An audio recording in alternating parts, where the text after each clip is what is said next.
read the instructions and questions, and you'll have a chance to check your work. All the recordings will be played once only. The test is in 4 sections. At the end of the test, you will be given 10 minutes to transfer your answers to an answer sheet. Now turn to Section 1. Section 1. You will hear a conversation between a customer and a salesman at a car showroom. First, you have some time to look at questions 1 to 4.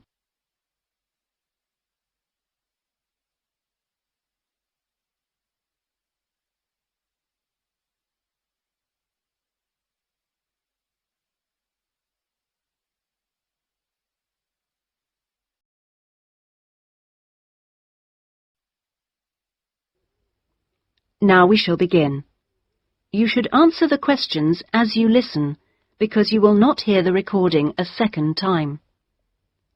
Listen carefully and answer questions 1 to 4. Good morning. Please take a seat. How can I help you? Well, I'm thinking of buying a new car, and I'd like some advice. Sure, yes. Had you got any particular make in mind? I'm interested in a leader. I've had one before and liked it, but I haven't really made up my mind. Sure. We've got various models. Right.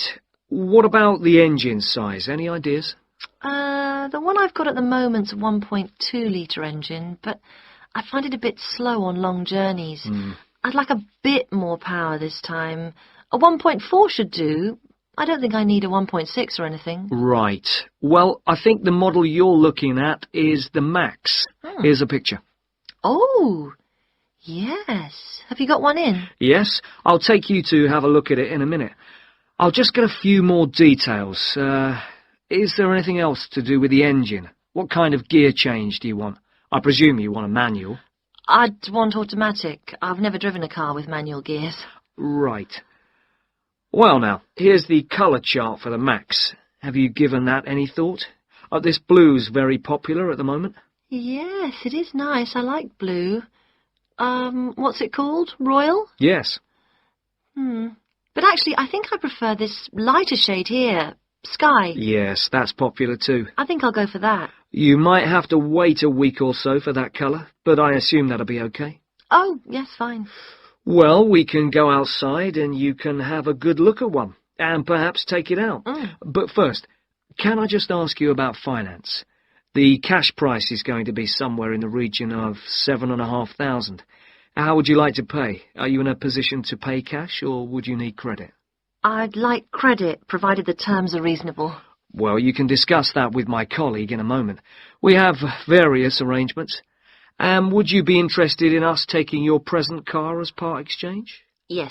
Okay, fine. So, I'll just need some details from you, and then we can do a valuation. Is that okay? Fine, yes. Before you hear the rest of the conversation, you have some time to look at questions 5 to 10.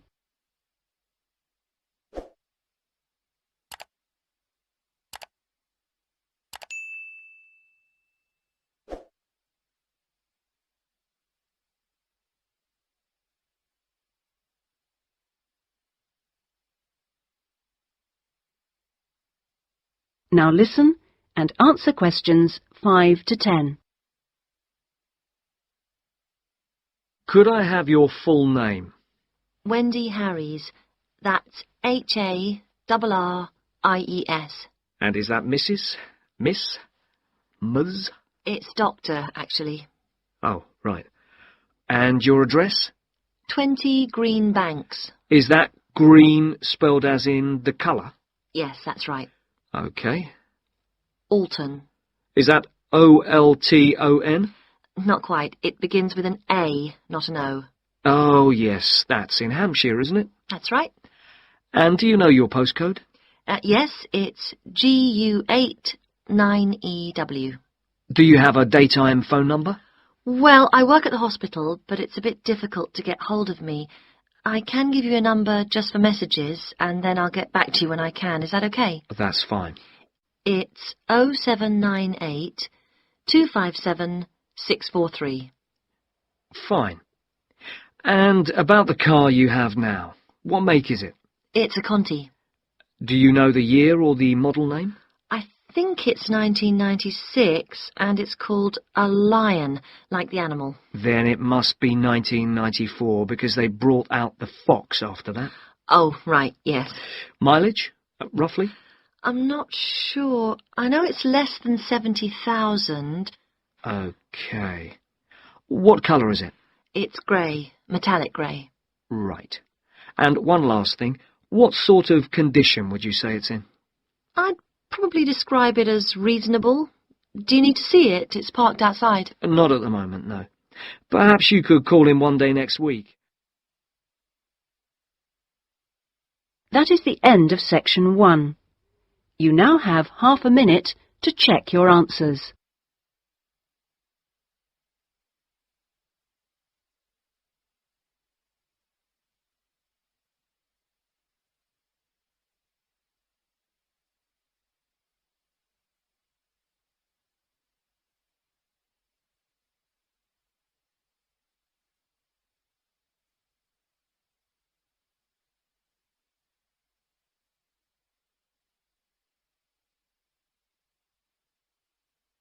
Now turn to section 2. Section 2. You will hear an admissions officer from a UK university talking to a group of postgraduate students in a university abroad about applying for a place at his university. First, you have some time to look at questions 11 to 15.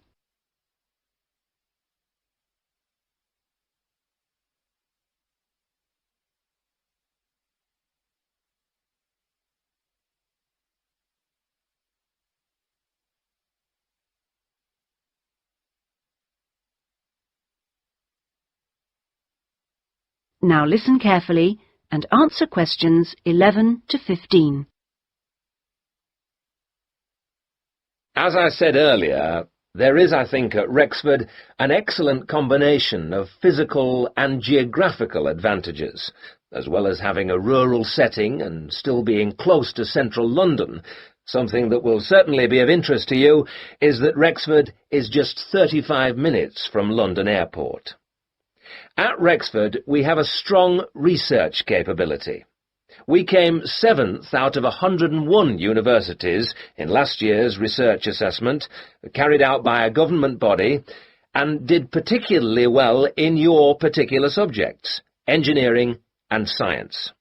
Actually, we got a top research grade of 5 for engineering, geography and computer sciences.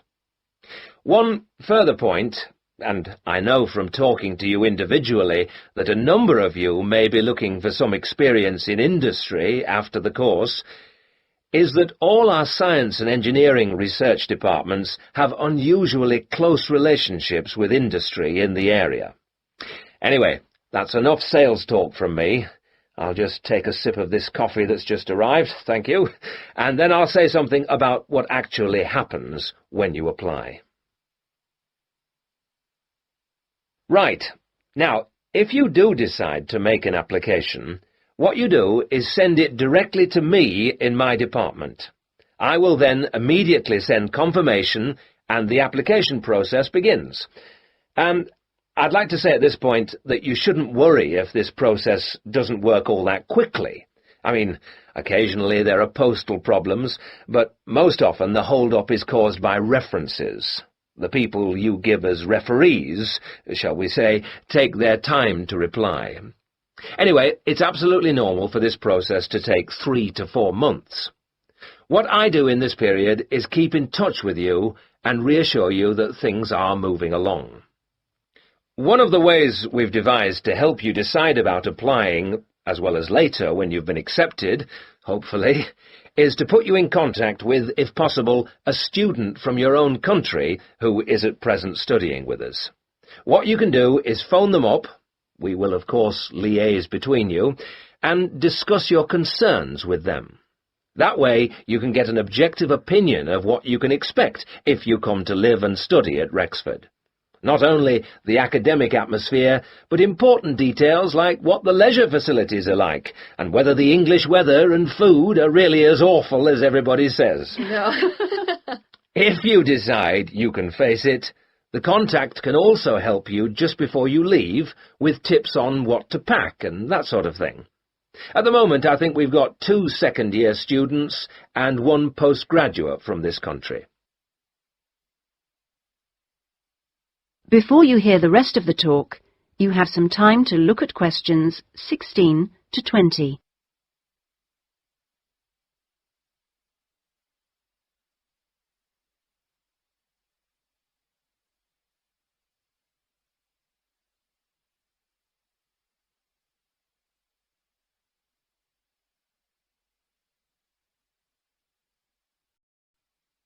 Now listen and answer questions 16 to 20.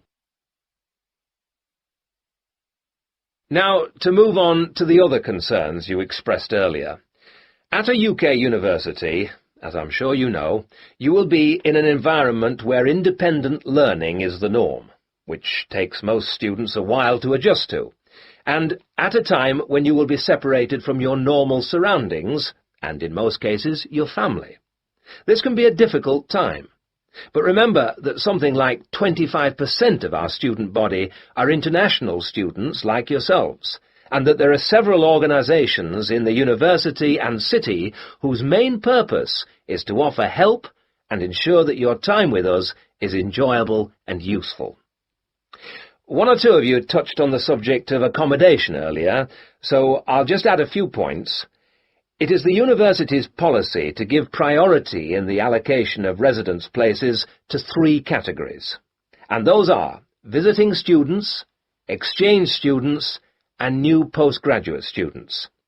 However, demand exceeds supply, so there is still a need to put your name down early for campus accommodation, particularly if your family is accompanying you. This means that the earlier you decide whether you want to study with us, and so get the procedure moving, the better it will be for everybody. Yes? What if you would prefer to live outside the university? If you're planning to live off campus, you've got to sort things out even earlier. As with everything in short supply, the good accommodation gets snapped up months before the beginning of term. In other words, if you're starting in October, you need to be thinking about it in June, or at the very latest July. So you do need to think very carefully about what you need, how much you can afford to pay well in advance. What you can't do is leave it until a few days before the start of term. The agencies in town are pretty good. It's just a matter of contacting them in good time. Of course, we have a full-time accommodation officer available to help all students. She'll get in touch with you when you're accepted. She's got plenty of contacts in the town and will deal with the agencies on your behalf. 1 or 2 of you asked me earlier about your level of spoken English. Obviously, most of you have already achieved a lot. I wish I could speak your language half as well. Having said that, though, I'm afraid the lecturers will make little or no allowance for the presence of non-native speakers in the audience. So anything you can do to improve your spoken English, even beyond the pretty high levels most of you have already reached, will help make your stay with us that bit more fun for you. Some extra practice before you arrive is worth more than, for example, private lessons afterwards when you won't really have time. Oh, and one last thing before I invite further questions. It's very important that you always... That is the end of section 2. You now have half a minute to check your answers.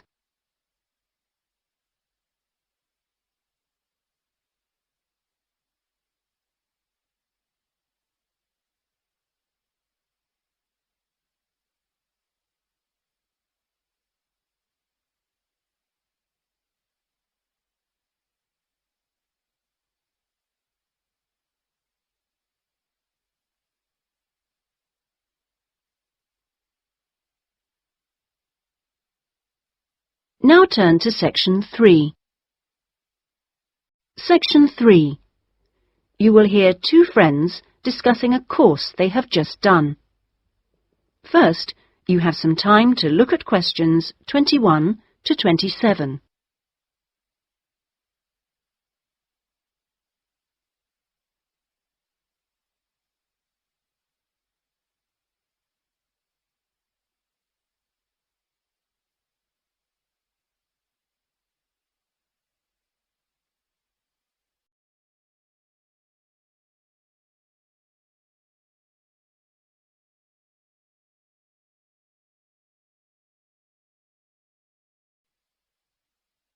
Now listen carefully and answer questions 21 to 27. Oh, Ben, I just remembered I never filled in that form for Nick. Ah. Did you do it? The course feedback form. Yes. If you want, we can do it together. I've got mine here. Is that okay? Yeah. Okay. Let's have a look then. What do we have to do? Let's fill in the top first. Let's see. Course code. It's communication in business. Okay. Communication in business. I do know that, but what's the code? CB16 something. CB162, isn't it? That's it. Okay. And dates. When did we start? I remember my birthday's on May 4th, and it was the day after. It must have been May 5th. Gosh, doesn't seem that long ago, does it? No. And we finish at the end of this week on Friday, so that's July 15th. 16th. Oh. Monday was the 12th. Yeah. Right, that was the easy bit. Now, let's have a look.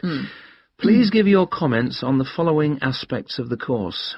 Okay, what's the first one? Oh, course organisation. What do you think? Clear. It was, wasn't it? Yeah, I think the organisation was clear. Okay, anything else for course organisation? It was a good thing he gave us the course outline at the beginning in the first session.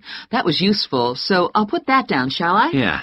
Now, going on to suggestions for improvement, one thing that wasn't so good, I think we could have done a bit more work at the beginning. I mean, at the beginning it seemed dead easy. Yeah. I thought it was going to be really easy, and then all of a sudden in the second half of the course, we got a whole load of work. Yeah. Reading to do and essays and things. Yeah, it'd be better if it was more even. Okay, now, course delivery. Does that mean teaching? Yeah, I suppose so. Well, what I thought was really good on this course was the standard of teaching. Actually, I mean, some of the teachers were better than others, but the standard generally was fine. Much better than other courses I've been on. Yeah, I agree. Let's put that then. Okay. What about suggestions for improvement? I didn't think it was all that wonderful when we had great, long group discussion sessions that went on for hours and hours. Right. I don't mean we shouldn't have group discussions, just that they shouldn't go on too long. Before you hear the rest of the discussion, you have some time to look at questions 28 to 30.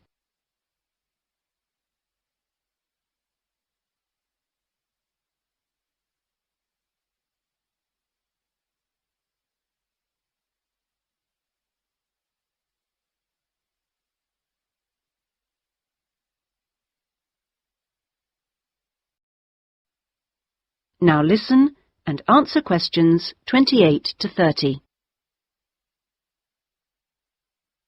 Now, on to materials and equipment. Oh, now, what was good about some sessions was the handouts. Yes, I thought all the handouts were good, actually, and some were great, with website addresses and everything. One problem, though, with materials was the key texts. Yes, there just weren't enough copies on reserve in the library. And if you can't get the key text before the session, how are you supposed to do the reading? Yeah. And not enough computers. You have to wait ages to get one. Okay, testing and evaluation. Well, I don't know. It's hard to say until we've got our written assignments back. Oh, don't talk about it. I only got mine in yesterday. It was a real struggle. Oh, I hate to think what mark I'll get. Yeah, but at least we've done the oral presentation. I thought that was good, the way I got my feedback really quickly. Yes, it was. And I liked the way we knew it would be evaluated on. We knew the criteria, so we knew we had to think about clarity, organization, and so on. Yeah, but I'm not so sure about the written work. One thing, I think, is that there's just too much. It's really stressful. Oh, yes, I'd agree. And I don't see why they can't let us know the criteria they use for marking. The written assignments, but he told us. No, for the final exams. Oh. What are they looking for? What are the criteria? What makes a pass or a fail? Yeah, I never thought of that. It'd be really useful. Okay, any other comments? I thought student support was excellent. Yeah, me too. Okay, excellent. Other comments? No, I can't think of anything else. Nor me. Okay, so that's done. Thanks, Ben. No, thank you. That is the end of section 3. You now have half a minute to check your answers.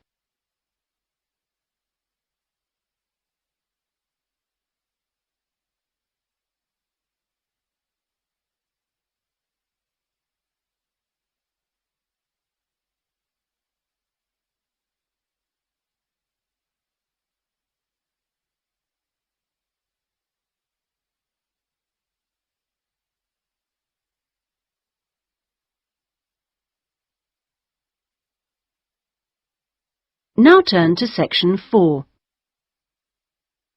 Section 4. You will hear a student giving a presentation about a project on household waste recycling. First, you have some time to look at questions 31 to 40.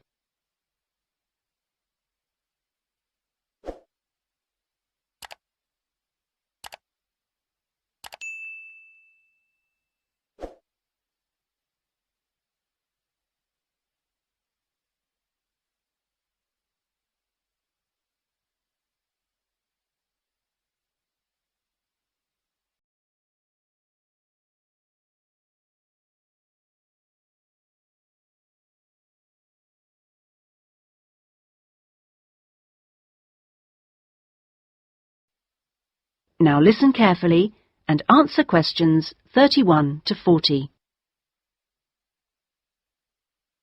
Well, my group has been doing a project on how household waste is recycled in Britain. We were quite shocked to discover that only 9% of people here in the UK make an effort to recycle their household waste. This is a lower figure than in most other European countries, and needs to increase dramatically in the next few years if the government is going to meet its recycling targets. The agreed targets for the UK mean that by 2008 we must reduce our carbon dioxide emissions by 12.5% compared with 1990.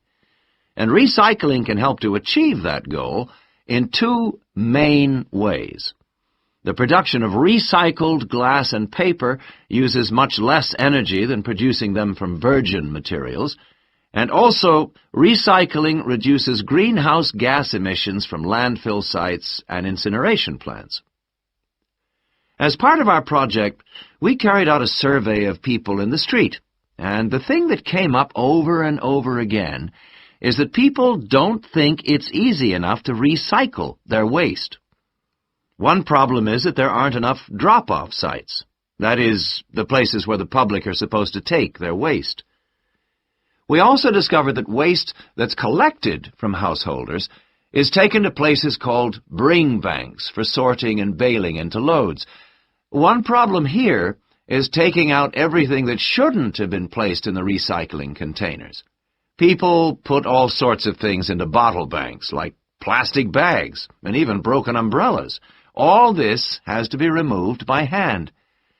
Another difficulty is that toughened glass used for cooking doesn't fully melt at the temperature required for other glass, and so that also has to be picked out by hand. Glass is easy to recycle because it can be reused over and over again without becoming weaker. 2 million tons of glass is thrown away each year. That is 7 billion bottles and jars. But only 500,000 tons of that is collected and recycled.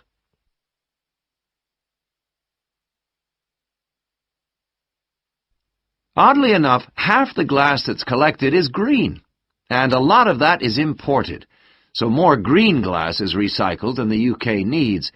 As a result, new uses are being developed for recycled glass, particularly green glass. For example, in fiberglass manufacture and water filtration. A company called CLF Aggregates makes a product for roads, and 30% of the material is crushed glass. For recycling paper, Britain comes second in Europe with 40%, behind Germany's amazing 70%. When recycling started, there were quality problems, so it was difficult to use recycled paper in office printers, but these problems have now been solved. And Martins, based in South London, produces a range of office stationery which is 100% recycled, costs the same as normal paper, and is of equally high quality. But this high quality comes at a cost in terms of the waste produced during the process.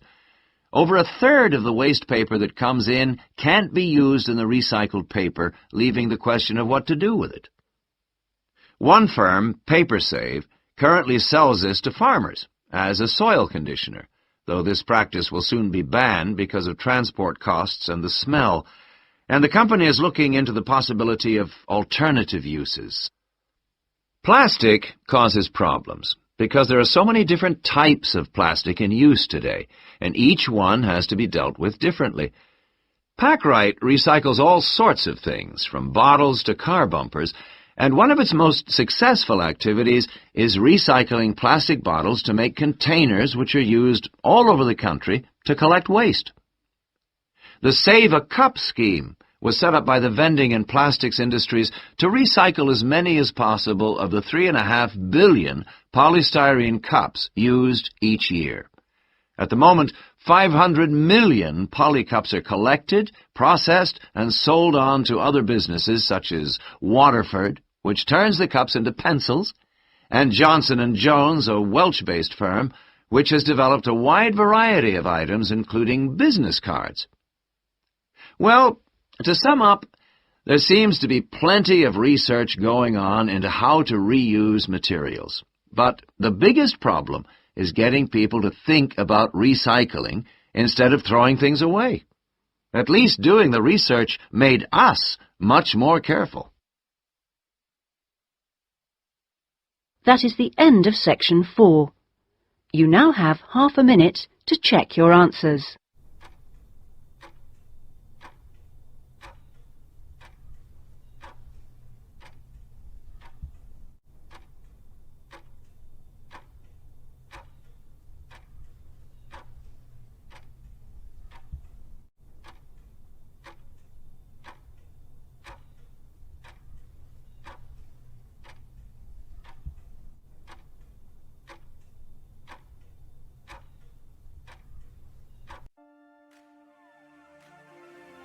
That is the end of the listening test.